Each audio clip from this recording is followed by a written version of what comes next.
and it really helped me.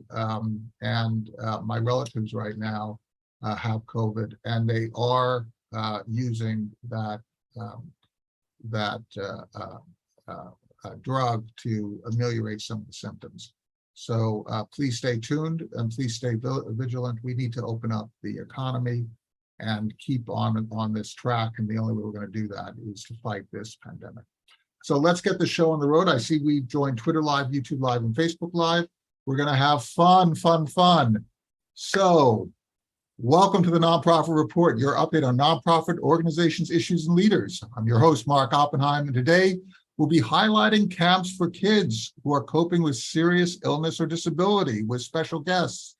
John LeBlanc, Chief Executive Officer of True Friends in Minnesota, Michael Katz, Executive Director of Camp Sunshine in Maine, and Hilary Axtmayer, Chief Programs Officer with the Hole in the Wall Gang in Connecticut.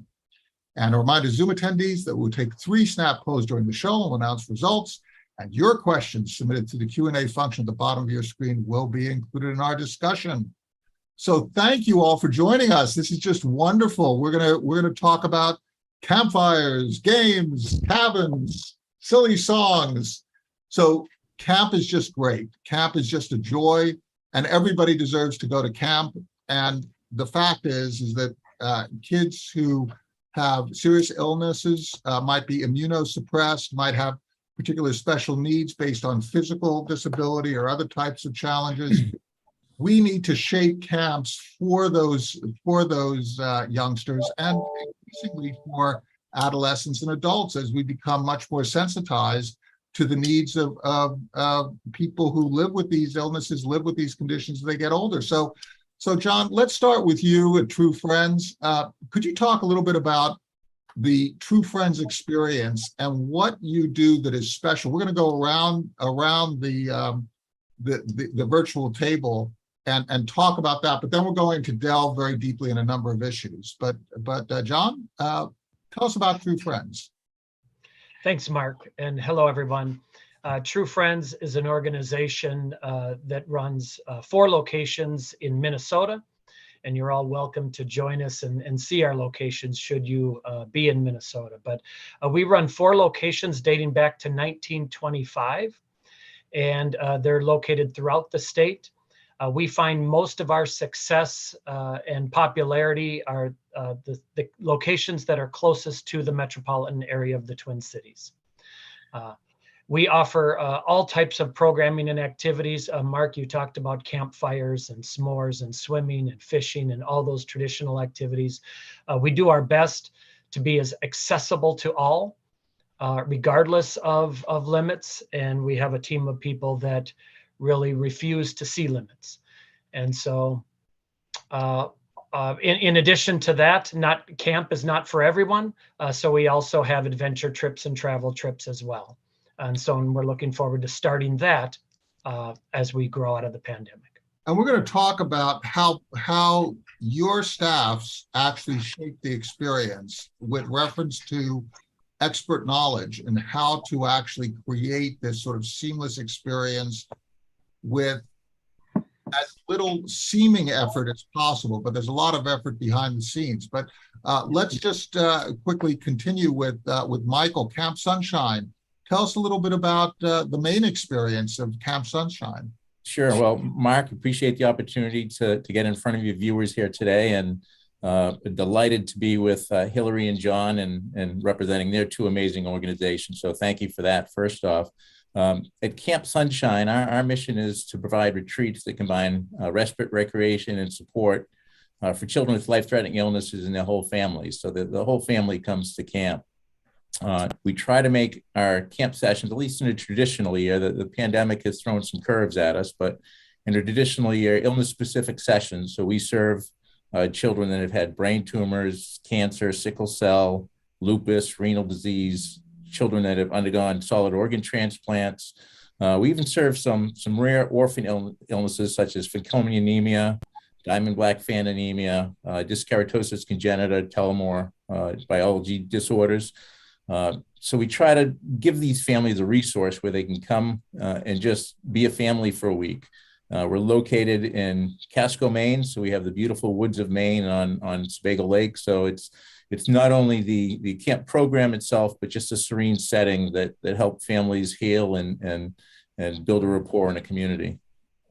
And Hilary, Paul Newman founded Hole in the Wall Gang back in the late 80s. My mom did their first chief executive and some of their first, the searches for some of their first executives.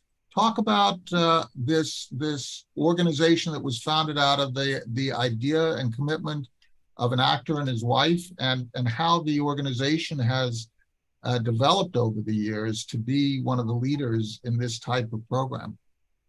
Absolutely. Great. Thank you again, Mark, for this opportunity. And it's just a pleasure to be here with you both as well. Michael, a lot of our campers also go up to Camp Sunshine and speak so highly of your program. So it's nice to be able to be in the same space with you right now. So yes, Mark, Paul Newman, wonderful, wonderful man. He founded camp in 1988, and he firmly, strongly believed that he was a very lucky man, and also recognized that there was a lot of people that did not share that luck. And he identified children with serious illnesses as a group of kids who deserved, as he famously said, to raise a little hell and to be able to just be kids. And his idea really created a real movement. Since then, a number of camps have been founded with very similar missions to be able to serve children with serious illnesses throughout the United States and also overseas. So like Michael, we serve children with serious illnesses, everything from oncology, hematology, metabolic conditions, some rare orphan diseases as well, and hematology conditions. And we have our program here. I'm sitting on site right now. We expect a group of campers tomorrow. So we're getting ready for our third group of campers for the summer.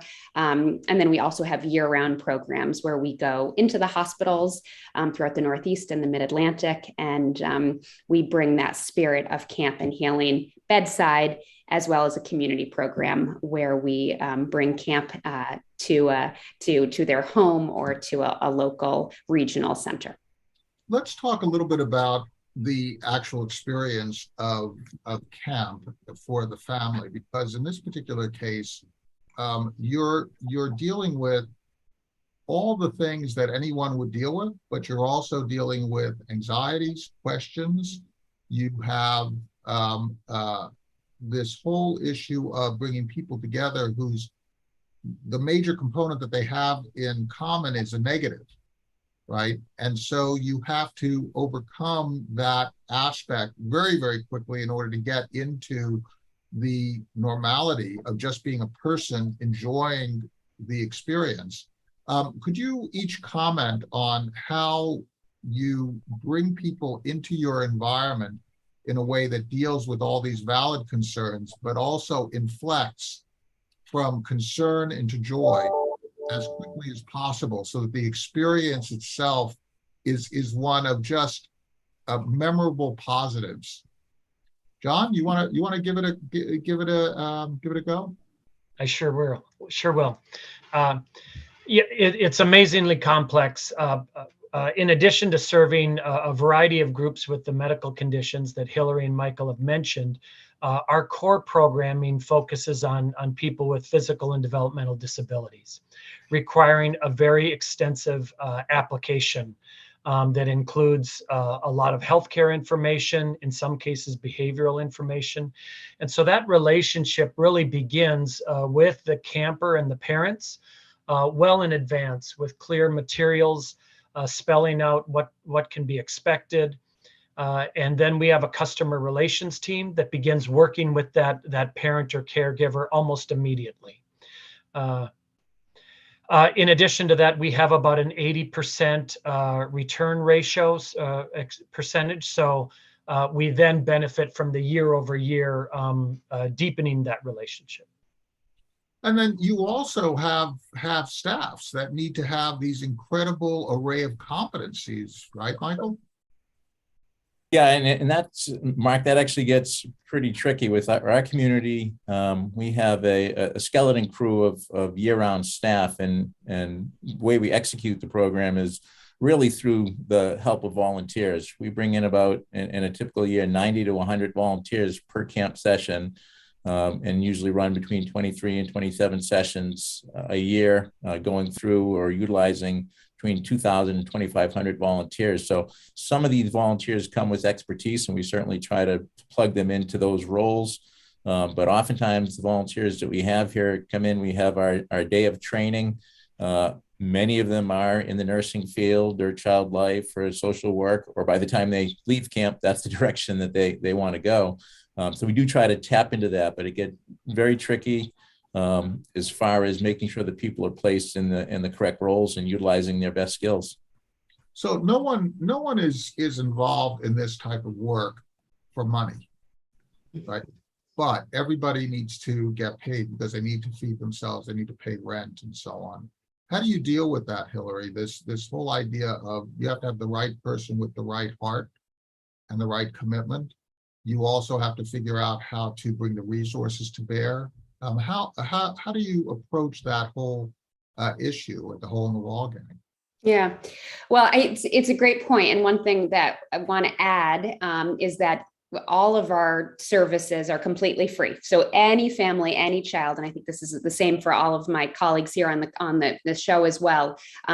So our families and our caregivers, they don't pay to come to camp, and we want to make that very clear that everyone can participate regardless of how much money they may or may not have.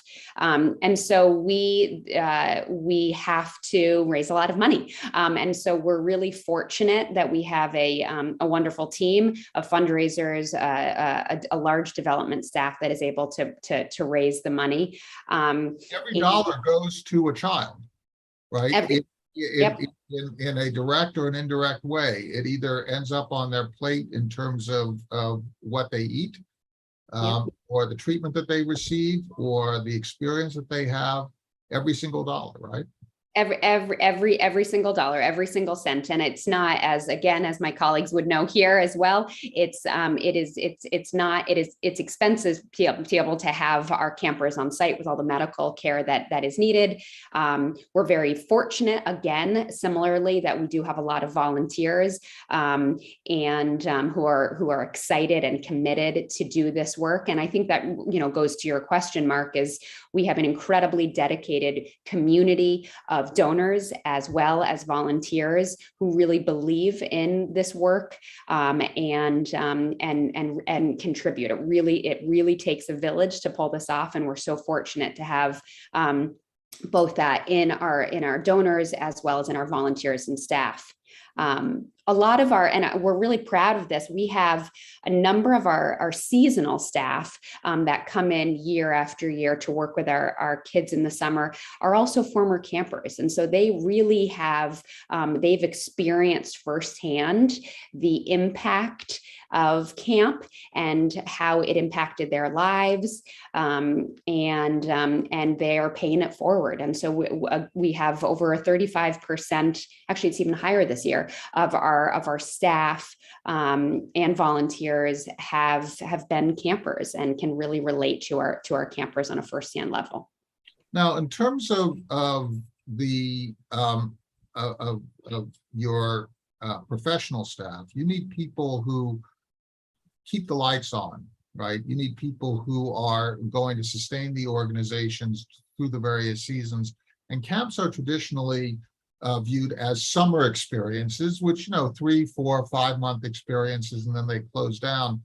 Are you all moving toward more of a year-round kind of a situation? And also, let's also bring in COVID here, because particularly for immunosuppressed youngsters, COVID was a deadly danger. How did you navigate that? How are you continuing to navigate that? Anyone, please jump in. Well, John LeBlanc here. Thank you, Mark. Yeah, COVID certainly was a killer for many of us, shut us down. I want to I have to add one thing here to the last question and comment. We do have scholarship financial assistance for our participants, and we provide scholarship dollars for everyone who asks. However, our program is fee-based with all of our core programs. So I just want to make sure that's clear for our organization. COVID shut us down. Before COVID, 2019, we had a record year in people served, finances, philanthropy, really in most measures. And we were really excited. 2020, it felt like a flywheel. We were already in the first 2 months looking at another record-breaking year by the end of 2020. In a given year, we would have over 20,000 individuals visit our 4 locations. So that's the kind of volume of people we're talking. And now we're just building that back. So Michael, did you also have this kind of step into a big hole during COVID? We did. We had to get very creative, and I've got kudos to my staff for their imagination and their ability to find ways to stay connected to our families. Our last in-person session was in February of 2020, because we do winter sessions as well. We're in the process right now, and in fact, we're opening up next week back to in-person sessions. But really what kept us connected was our pretty robust virtual programming. We put together what we called boxes of sunshine that we sent out to families that had the Camp Sunshine tape on it. So when families received it, they couldn't help but know where it came from, one of their favorite places where they've developed such a community. And inside there was things like arts and crafts and camp swag, and our partners would put some items in there. And we also had items in there that marshmallows, popcorn, that tied into the second prong of our 3-prong virtual programming, our Together at Home Zoom presentation, where we put together 10 illness-specific sessions where we went into families' homes for 4 nights a week and did some of their favorite activities, had their favorite entertainers, the talent show, pancake breakfasts. We had interactive animal presentations. We did our famous wish boat launch. So families really could stay connected. And from there, we also had a special website where families could go to and click on how to do their arts and crafts, and they would get videos of some of their favorite volunteers showing them how to do it. We had kids kicking karate, presenting karate programs. We had special messages from Miss Maine, from Spider-Man, Elsa, and a bunch of superheroes. So between those 3 items, we were able to serve over 660 families. So the silver lining being that some families that otherwise may not have been able to come to camp, we could still reach. We had families in hospital rooms participating. We even had a family in England that were waking the children up at midnight because of the time difference to participate. So it was a lot of fun, although we can't wait to get back to in-person.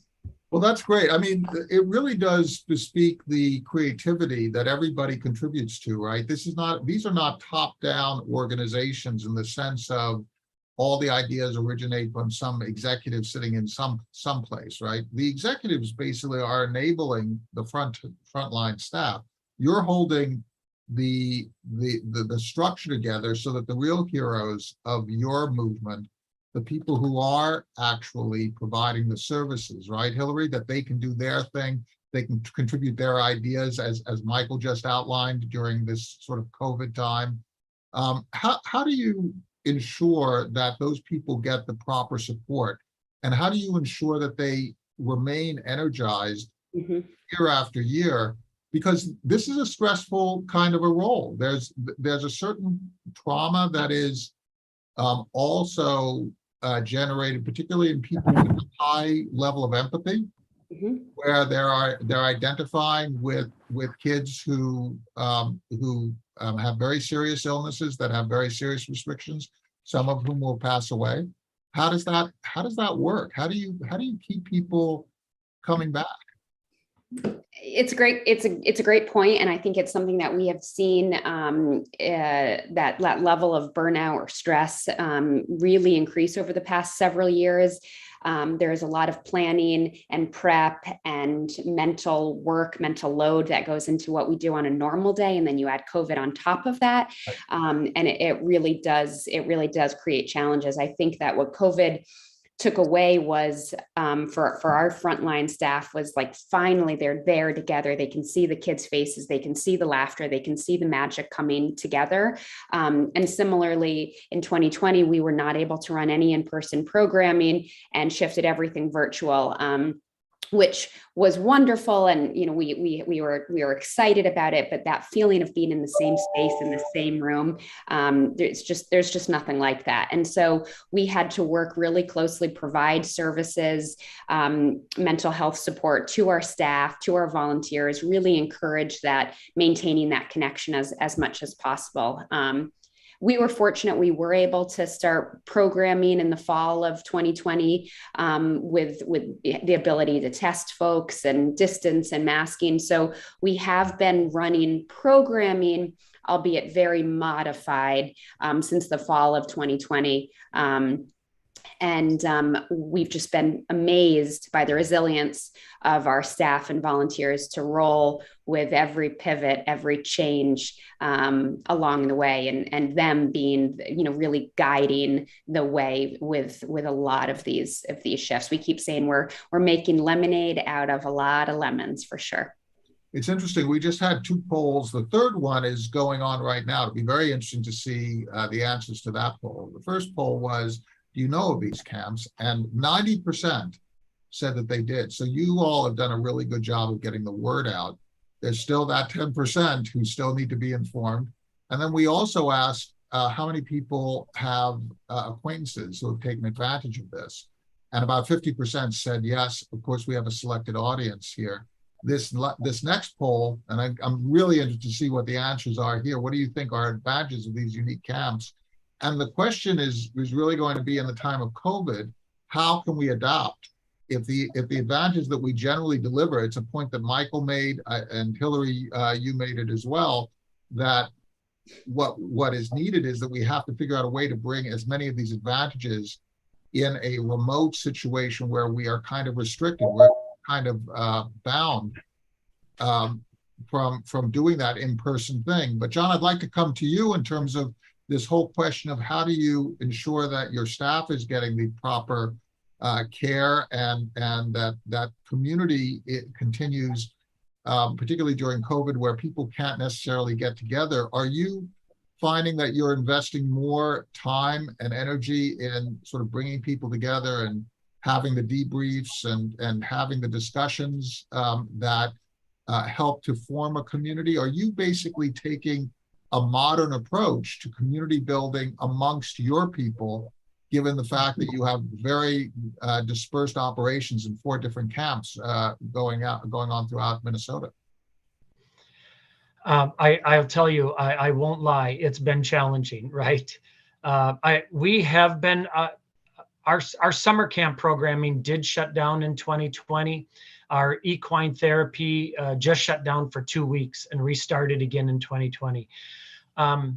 One thing that I think we're a little unique from maybe Camp Sunshine and Hole in the Wall Gang, I'm not sure, but we actually focus, most of our services are provided to the individual and not families. And so a lot of our family-based options will be through some of our partners. So when we're working with individuals, we were able to jump in last year and serve campers, albeit very small, maybe 500 in the entire year. But now we've more than doubled that for this year. And so we're building out. But it's been challenging, the team building, and virtually only gets you so far. So our teams are starting to get together. I want to talk a little bit about accessibility of these programs. If you take a look at the camping experience in general, we have a history in this country of excluding people based on religion, race, gender, and so on and so forth. How do you deal with ensuring that people of different income levels, for example, of different communities, locations, races, and so on, that and orientations, all those different aspects which interact with the disability and illness communities, how do you navigate this area of necessary change in the camping experience, Michael? How do you manage these kinds of issues? Yeah, much like hole in the wall is there is no requirement to come to camp. We don't check anybody's financial backing. The only common denominator is that there's a child that is ill. So camp is open to everybody. We do try to make sure there aren't any impediments to coming to camp. So we do have funders that help support transportation. So if families can't afford transportation just to get to camp, we'll help out with that. Once at camp, everything is provided for them. And some of our illnesses, we have actually provided buses and have gone into the cities and had the buses available to the families. So they merely just need to sign up. But there is no stipulation, no rules for families to come to camp. Everything is provided for them. Again, the only common denominator is the ill child and the family that need help, and we want to help them. So insofar as it's possible, you're trying to level the playing field in as many respects as you possibly can. As much as possible, correct. And Hilary, are you taking the same basic approach? Yeah, absolutely. Absolutely. And so similarly, we do provide transportation. We work with a number of local hospitals in the Northeast and down into the Mid-Atlantic region. And so we provide buses for every clinic. And so kids are coming up on a bus. If for some reason an individual wants to get dropped off by their parent or caregiver, they absolutely can, but we'll reimburse for gas if requested. Again, so no barriers for getting here whatsoever. We provide translation services when it comes to applications. And we also have a really extensive program for our year-round staff, which is there's about 80 of us, as well as our seasonal staff around diversity, equity, and inclusion training, programming to really ensure that we are meeting the needs for all who are coming to camp and being able to really meet everyone at their level where they are when they arrive at camp and providing them whatever they may need. And John, you have an earned income and philanthropic model. In terms of the scholarships that you provide, are they basically funded through your earned income streams, or are they funded through special donations or scholarship funds? Yeah, scholarship through philanthropy, private philanthropy. We raise about 1.5 million in general operating and financial assistance a year. And does most of that go to a particular cause or scholarships, or is it just go into the general fund and then you manage that as according to the overall financial health of the organization? Yeah, we budget financial assistance dollars based on previous years, and we raise the money before we use it or before we distribute it or allocate it. So we're ahead by a year, which we weren't used to be, but that really helps financially. And our donors are generous. And so in addition to our operating fund and financial assistance, of course, we all are addressing huge capital needs at our locations. You know, the actual art of financially managing a sustainable nonprofit that is providing these types of services is quite a story in and of itself. We did our final poll and we asked, what do you think are the advantages of these unique camps? And it's interesting.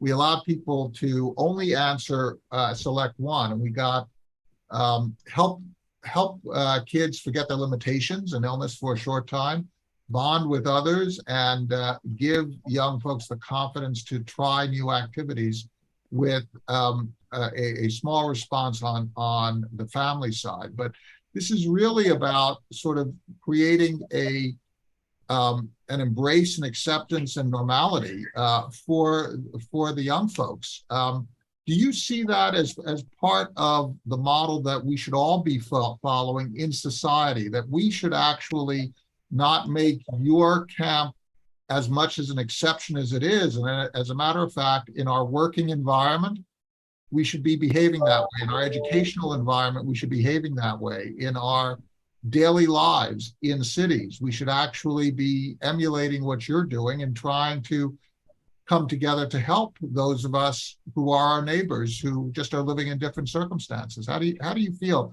We're going to go around one more time. We're going to start with John. go to Michael and end with Hilary. We're going to give Hilary the last word. John, you want to comment on this? Absolutely. We, throughout all of society, we should be trying to make things as accessible and inclusive as possible. I think it's a both and answer though, because kids with juvenile diabetes, it's extremely helpful for them to come together as a group and realize that they're not alone in this unique challenge that they're given. And so I really think it's a both and answer. Thank you. Michael, what's your take? Yeah, I think it's the need to form that community. And that community itself then provides the resources and the support. And as John said, it eliminates some of that isolation or feeling that they're in this alone. And then they have a community to back them. It's a community that no one wants to be a part of, but once you're a part of it, it's nice for our families to know that they have Camp Sunshine, and that's the sunshine to this illness is that they have camp. But totally agree with John that yes, it's you wish that it was across the board, but it's that support and resource that helps the families. Yeah. And at Hole in the Wall, you want your youngsters to raise a bit of hell, right? We do, and we encourage that safely. So yes, we feel very, very similarly, and we talk about this. We talk about this with our kids when they first arrive on site, and we give them those final words when they're saying goodbye to continue the spirit, the safety, the respect, the love they feel here on site. Continue to bring that outside of the gates of camp, and they'll make the world a better place. Truly inspiring. Thank you so much for sharing your experiences and helping us bring some of that sensibility into our daily lives. John LeBlanc, Chief Executive Officer of True Friends in Minnesota, Michael Katz, Executive Director of Camp Sunshine in Maine, and Hilary Axtmayer, Chief Program Officer of the Hole in the Wall Gang in Connecticut. Thank you so much. And to our audience, please come back on Thursday for this last segment for the Ukrainian aid group, and then in September we'll be back again with a whole new set of shows. Thank you all for helping us out in terms of understanding this very unique set of services that you provide. Everybody stay healthy and stay safe. Thank you. Sure. Thank you.